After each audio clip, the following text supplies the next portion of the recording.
Children's play schemas operate in much the same way. Through repeated actions, they're creating mental files that help them understand their world. And the more they repeat these actions, the more robust these mental connections become.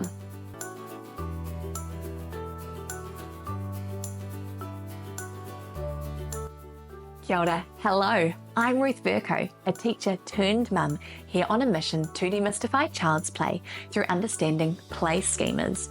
If you've ever found yourself asking, why is my child doing that? Whether it's throwing their soft toys, hiding stones around the house, or lining up their crayons, then you're in the right place, and certainly not alone. Here, we'll explore the magic of play through the lens of play schemas, those hidden, repeated patterns in your child's behaviour that holds the key to unlocking more meaningful play and connection. Through understanding play schemas, you'll be able to move beyond those one-off activities and understand the why behind your child's play. Join me each week as we dive into playful insights that will help you bring more joy, connection, and understanding into your parenting journey and set the stage for a lifetime of learning. Let's dive on in. In our last episode, I asked you to buckle up. This one will be a lot briefer, so you can sit back, relax, and enjoy the ride. I mentioned a few times that play schemas are research-based. They aren't just something I've come up with myself. Far from it. They have origins right back to the 1930s and have some of the fathers of child development behind them. So get comfortable. Whether you're out on a walk, catching a rare moment of quiet, or multitasking around the house, let's dive on in and explore how play schemas came about. By the end of this episode, you'll know that play schemas have a well-researched foundation, which is as relevant today, maybe even more so, than nearly 100 years ago when they all started. All right, let's kick things off with the basics. If you've been here for a while, you'll be familiar with what a play schema is. In essence, they are repeated patterns of behaviour that help children explore and make sense of the world around them. Think of play schemas as the building blocks of learning. They're more than just play. They're how your child's brain is organising and understanding their environment. For example, spinning wheels could be part of a rotation schema, while dropping toys may align with the trajectory schema. These actions may seem simple, but they are profoundly important. So the more play your child is doing, the more they are learning, so let them play. Now, to really understand play schemas, we need to take a quick little journey back in time to explore schema theory itself. Play schemas aren't the only schema out there. The classification of schema holds a lot of the learning that you're doing, even right now. If you imagine that your brain is a giant filing cabinet, each file represents a schema, a mental framework that groups similar ideas or memories together.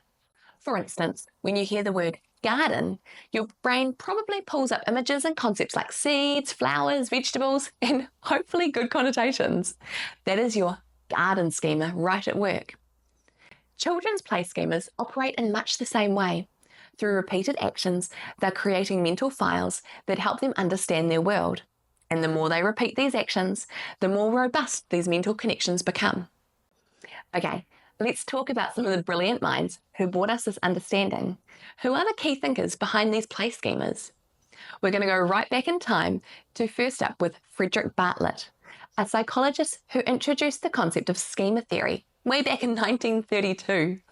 He described schemas, or schemata, which is the official plural of schema, as the mental frameworks that help us to organise and retrieve information quickly. Following on from him, there is Jean Piaget, a French-speaking Swiss psychologist who expanded Bartlett's ideas in his book, The Origins of Intelligence in Children. Piaget explained how schemas play a vital role in child development. He also outlined 4 stages of cognitive development, which I'll share soon, but I'll also link these in my blog so you can see these articles for yourself. That is playschemas.com/005.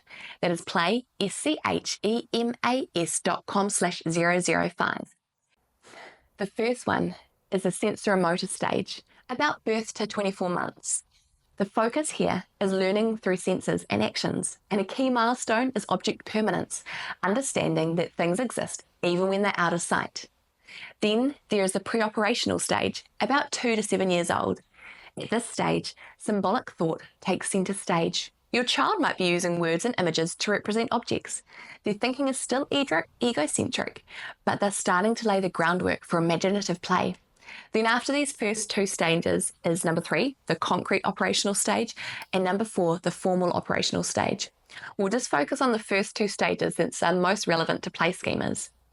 If we look back at the sensorimotor stage, it is truly magical. Babies learn by using their senses, touching, tasting, seeing, and by moving their bodies. Think of a baby shaking a rattle. That simple action helps them understand cause and effect. If I shake this, it makes a sound. These early experiences are the foundation for forming their schemas. Moving on to the pre-operational stage, children start using symbols.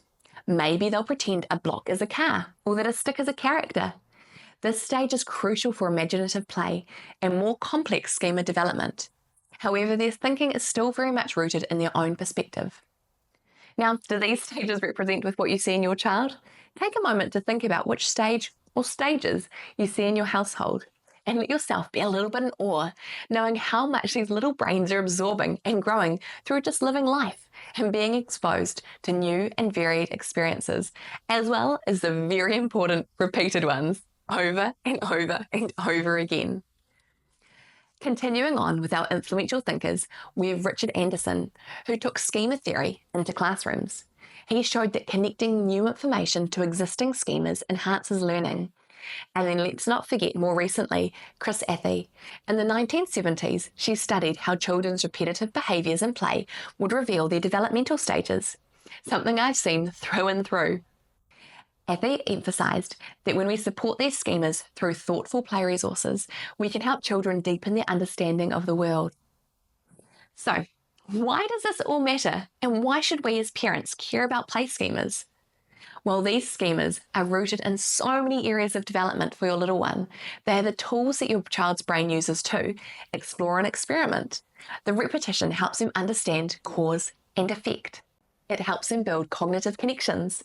Each action strengthens neural pathways. It helps them organise information. Exposure to a variety of experiences makes it easier for children to retrieve and apply new knowledge. Now that we know what play schemas are and why they're important, let's talk about 4 ways you can support them at home. So number 1, we've talked about this before, observe and identify. Watch for patterns in your child's play. And if you're not sure what you're looking for, remember you can head to playschemas.com/free.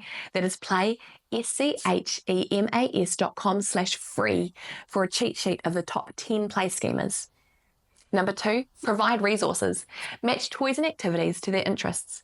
For example, bags could be used for the enveloping schemas as well as the transporting schema. Number 3, encourage that repetition. Let your child repeat actions without interruption. This is how they learn. Some children may be finished in a day and move on to another schema, or maybe they're intent on one for 6 months. Allow them the freedom to really get into what they're fascinated in. They may be pursuing just one schema at a time, or maybe some will overlap, such as bags for transporting and enveloping. And number 4, expand experiences.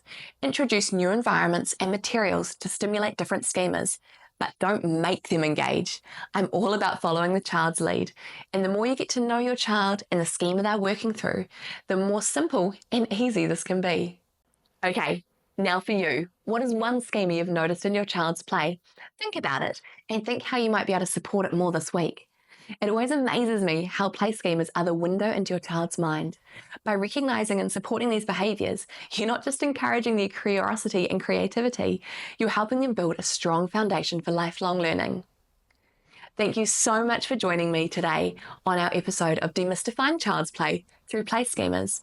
And remember, if you need to dive a little bit deeper than just the cheat sheet, flick me a message either on socials at play_schemas or through my contact page on my website. I look forward to you joining with me again in the next episode as we unpack more about demystifying child's play through play schemas. I hope you're taking into your day new ideas and insights to help you connect with your child through play in meaningful and fun ways. If you've enjoyed this episode, make sure to subscribe so you never miss on future tips, strategies, and those aha moments, and then share it with other parents and caregivers who are ready to explore the power of play schemas on their own. If you want to dive in more, head over to the blog at playschemas.com/005 for the show notes and any bonuses attached to this episode. That's play, schemas.com/005. And remember, I would love to hear your playtime stories, whether you're celebrating a win or trying to crack the mystery behind a new behaviour. I'm here for it. Reach out on social media or drop me a message. And until next time, say it with me, today is a great day to play.